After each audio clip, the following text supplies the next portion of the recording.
Hi, happy Pizzamas! It has been a tough few weeks. I mean, it's been a tough year, even for my cat, and she doesn't really understand celebrity deaths or politics. She's more of a philosophy and golf kind of gal. My name is Lex, I have a YouTube channel, but more importantly, I have this cat. Her name is Felicity. She's been an indoor cat all her life. She's 9 years old and I adopted her about a month ago. She's very friendly, she likes being stroked and sitting on laps, and the other night at about 3 a.m. she decided to scoot her butt across my bedsheet. I guess it was itchy, and then I forgot and I slept on it. The sheet, not her butthole. But at this point, in terms of hygiene, there's basically no difference. Today, we're jumping into native English, specifically those really fast conversational bits you often hear, maybe in podcasts or just everyday chat. Right.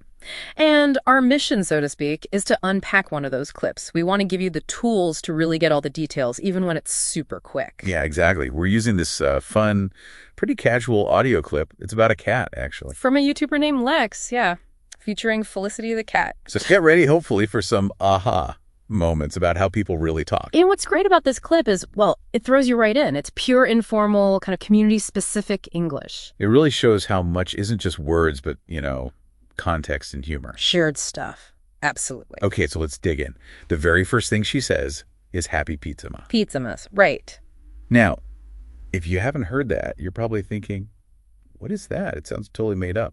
And, well, it is. It's this playful, invented holiday. Created by Hank and John Green, right? Yeah. The YouTubers. Often tied to charity stuff.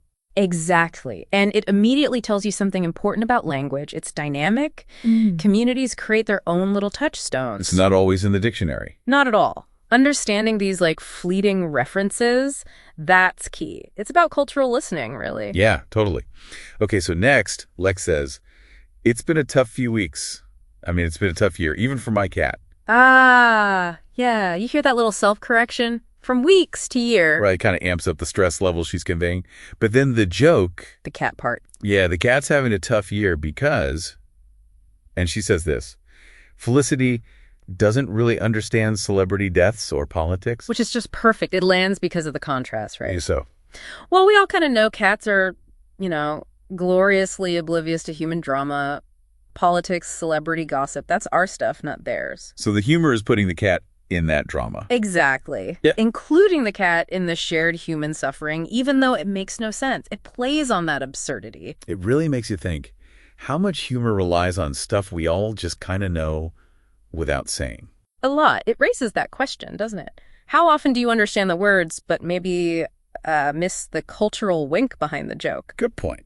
Okay, then she describes Felicity more. She is more of a philosophy and golf kind of gal. More of a, that's common, just means rather or mainly. Yeah. She prefers those things, hypothetically. And gal, it's informal for girl or woman, obviously, but what's the feel of using gal there? It's friendly, casual, gives it a certain warmth, maybe a bit folksy. It just makes the cat sound approachable, kind of chill. Especially paired with philosophy and golf, right? It paints this picture of a very calm, maybe slightly quirky cat. Yeah, cool cat. And right after that, Lex says, more importantly, I have this cat.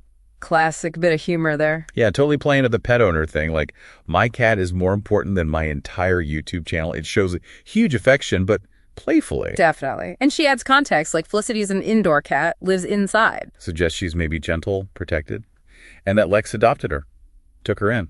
Right, giving her a home, and that she likes being stroked, just simple petting. All these little details together, they just paint this really clear picture, don't they?